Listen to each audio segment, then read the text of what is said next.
उस दिन फिर से वरुण देव राजा के पास आए।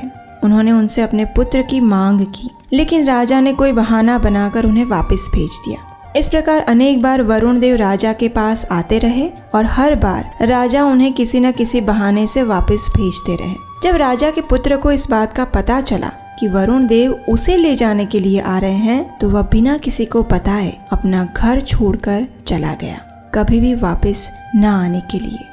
लेकिन आखिर ऐसी क्या बात थी जो वरुण देव बार बार उस राजा के पास उनके पुत्र को मांगने के लिए आ रहे थे? और कौन थे ये राजा? क्या उन्होंने वरुण देव को कोई वचन दिया था या फिर कोई और रहस्य छिपा हुआ था? चलिए आज के इस पुरुषोत्तम मास विशेष इस श्रीमद् भागवतम कथा का श्रवण करते हैं और जानते हैं इस रहस्य को।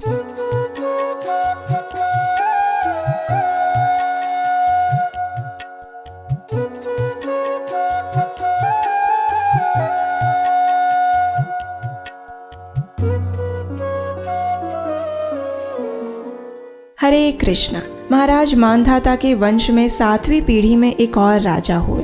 उनका नाम था सत्यव्रत, लेकिन लोग उन्हें त्रिशंकु के नाम से भी जानते थे। अब एक बार क्या हुआ कि त्रिशंकु ने किसी ब्राह्मण की पुत्री के विवाह के समय उसका अपहरण कर लिया। इस बात से क्रोधित उस कन्या के पिता ने उसे चांडाल परिवार में जन्म लेने का श्राप दिया। जब त्रिशंकु को इस बात का पता चला तो वह उस श्राप को निरस्त करने के लिए ऋषि विश्वामित्र के पास याचना करने लगे और ऋषि विश्वामित्र ने भी अपने तपोबल से उस श्राप को निरस्त कर दिया। इतना ही नहीं, उन्होंने अपनी योग शक्ति से त्रिशंकु को स्वर्ग लोक में भी भेज दिया। लेकिन जैसे ही त्रिशंकु स्वर्ग के दरवाजे पर पहुंचे तो देवताओं ने उसे धक्का मार के नीचे वापस पृथ्वी पर भेज दिया। अब विश्वामित्र के प्रभाव से वह पृथ्वी लोक तक नहीं पहुंचा और बीच में ही आकाश में लटक गया। आज भी त्रिशंकु सिर नीचे और पैर ऊपर किए पृथ्वी और स्वर्ग के बीच उल्टा लटका हुआ है। इसी राजा त्रिशंकु के पुत्र हुए राजा हरिश्चंद्र। वे सत्यनिष्ठ, प्रजावत्सल और पराक्रमी राजा थे। भगवान की कृपा से उन्हें विशाल साम्राज्य प्राप्त हुआ था और उनकी ख्याति चारों ओर फैली हुई थी। लेकिन इतना सुख होने के बाद भी उनके जीवन में एक बात ऐसी थी जो उन्हें बार बार परेशान कर रही थी, और वो था उनका निसंतान होने का दुख। अनेक वर्षों बाद भी उन्हें ये सौभाग्य प्राप्त नहीं हुआ था। इसलिए एक दिन नारद मुनि उनके पास आए और उन्होंने राजा हरिश्चंद्र को परामर्श दिया कि वे वरुण देव से प्रार्थना करें। नारद मुनि के सुझाव का पालन करते हुए राजा हरिश्चंद्र ने वरुण देव से याचना करते हुए कहा, हे प्रभु, मेरा कोई पुत्र नहीं है, कृपया मेरी इस इच्छा को पूरा करिए। यदि आप कृपावश मुझे एक पुत्र प्रदान करेंगे तो मैं उसके साथ आपके लिए एक यज्ञ करूंगा और उसमें उस पुत्र को आपको सौंप दूंगा। अब राजा की इस प्रार्थना को सुनकर वरुण देव भी तैयार हो गए। उनके आशीर्वाद से राजा की पत्नी ने कुछ ही समय में एक अत्यंत तेजस्वी और सुंदर पुत्र को जन्म दिया। उसका नाम रखा गया रोहित। जैसे ही उस पुत्र का जन्म हुआ तो वरुण देव राजा हरिश्चंद्र के पास आए और उनसे कहा, हे राजन, अब तुम अपना वचन पूरा करो और इस पुत्र को मुझे सौंप दो।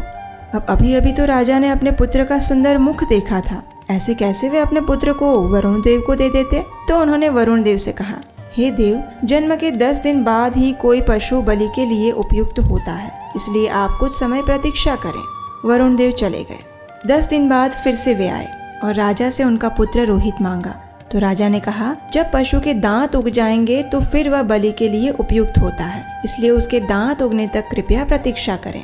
राजा की बात मानकर वरुण देव चले गए। जब बालक के दांत आए तो पुनः वरुण देव राजा के समक्ष प्रकट हुए और उनसे कहने लगे, हे राजन, अब तुम्हें यज्ञ करके बलि दे देनी चाहिए। इसके उत्तर में राजा ने कहा, हे वरुण देव, उसके दूध के दांत गिर जाने दीजिए, उसके बाद पशु बलि के लिए अधिक उपयुक्त हो जाएगा। ये सुनकर वरुण देव फिर से चले गए। अब कुछ समय बाद रोहित के दूध के दांत गिर गए और नए दांत भी आ गए। तब वरुण देव राजा के पास आए और उनसे फिर से रोहित की याचना करने लगे। इसके उत्तर में राजा ने अब इस बार एक और बहाना बनाते हुए कहा, जब यह बालक क्षत्रिय हो जाएगा और युद्ध में शत्रु के साथ अपनी रक्षा करने में सक्षम होगा, तभी इसे बलि के लिए पर्याप्त रूप से शुद्ध माना जाएगा। फिर एक बार राजा की बात पर विश्वास करके वरुण देव वहां से चले गए। इस प्रकार हर बार राजा हरिश्चंद्र वरुण देव को किसी न किसी कारण से वापस भेजते रहे और इसका कारण सिर्फ एक ही था और वो था उनका पुत्र मोह।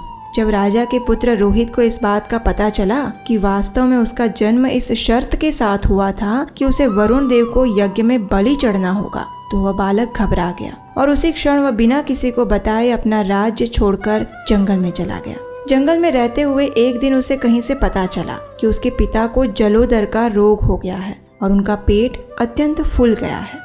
ये सुनते ही रोहित समझ गया कि निश्चित ही ये वरुण देव का श्राप है जो मेरे कारण मेरे पिता को भुगतना पड़ रहा है। ये सोचकर वह वापस अपने पिता के पास जाने लगा, लेकिन उस समय इंद्रदेव एक ब्राह्मण का रूप लेकर उसके पास आए और उस बालक से कहा उसे घर जाने के बजाय तीर्थ यात्रा करनी चाहिए और इस प्रकार वह अपने पिता को इस कष्टपूर्ण स्थिति से बचा सकता है।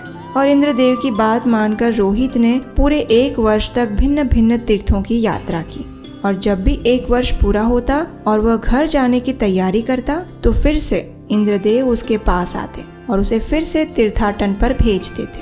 इस प्रकार 5 वर्षों तक चलता रहा। आखिर 6ठे वर्ष में रोहित ने निश्चय कर लिया कि अब वह किसी भी स्थिति में अपने पिता से मिलने के लिए अपने राज्य में वापस अवश्य जाएगा।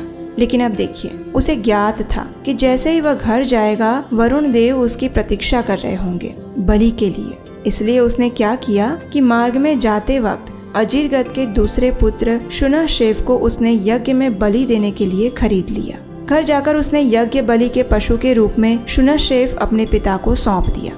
अपने पुत्र रोहित को देखकर राजा हरिश्चंद्र अत्यंत प्रसन्न हुए और फिर वरुण देव को दिए हुए वचन को पूरा करने के लिए उन्होंने एक भव्य मानवीय यज्ञ का आयोजन किया।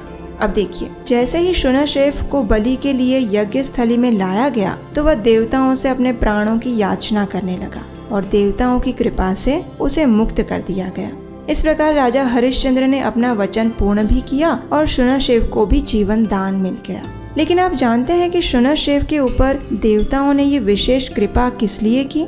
क्योंकि वह आध्यात्मिक ज्ञान में उन्नत था और उसका जन्म भृगु वंश में हुआ था। जब देवताओं द्वारा उसकी इस प्रकार रक्षा की गई तो उसे देवरात नाम दिया गया। और अंत में जब राजा हरिश्चंद्र का यज्ञ संपन्न हो गया तो विश्वामित्र ने शुनशेफ को अपने पुत्र रूप में स्वीकार किया।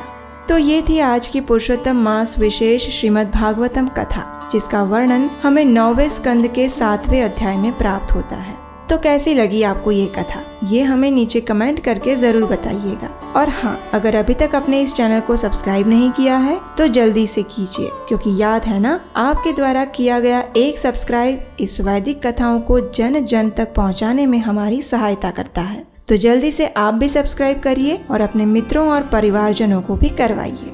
और हम आपसे मिलेंगे बहुत जल्द पुरुषोत्तम मास की एक और विशेष सुंदर कथा के साथ। तब तक के लिए चलिए इस पवित्र समय में परम भगवान श्री कृष्ण के चरण कमलों पर ध्यान केंद्रित करते हैं और उनसे उनकी शुद्ध प्रेमा भक्ति की याचना करते हैं। दुर्लभ मानव जन्म लभिया संसारे, कृष्ण ना भजिनु दुखा कहिब कहारे।